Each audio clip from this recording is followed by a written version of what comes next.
ప్రస్తుతం మనం సత్తుపల్లి నియోజకవర్గం వియమంజర పెనుబల్లి పాత కొత్త కారాయగూడెం ఇక్కడ రంగనాయకుల చెరువు అనేది 130 ఎకరాల్లో విస్తీర్ణం ఉంది.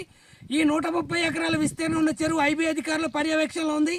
ఈ ఐబీ అధికారుల పర్యవేక్షణలో ఉన్న చెరువు ఒక్కొక్కళ్ళు ఒక ధర నుంచి దాన్ని కబ్జా చేసుకుంటూ అరెకరం ఉన్నోళ్ళు ఎకరం ఉన్నోళ్ళు 2 ఎకరాలుగా ఇలా కలుపుకుంటూ ఈ యొక్క చెరువుని పూర్తిగా కబ్జా చేస్తున్నారు.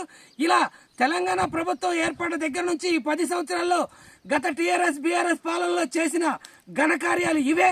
కాబట్టి ఈ చెరువును కూడా ఇదే సందర్భంగా ఇలా కబ్జా చేసి దొంగ పాస్ పుస్తకాలు తీసుకొని ఇక్కడ వాళ్ళు హల్చల్ చేస్తున్నారంటూ స్థానిక పాత కొత్త కారాయగూడెం రైతులు సదరు అధికారులకి ఐబీ అధికారులకి రెవెన్యూ అధికారులకి ఫిర్యాదు ఇవ్వడం ద్వారా ఈరోజు ఈ యొక్క చెరువు దగ్గరకు రావడం జరిగింది.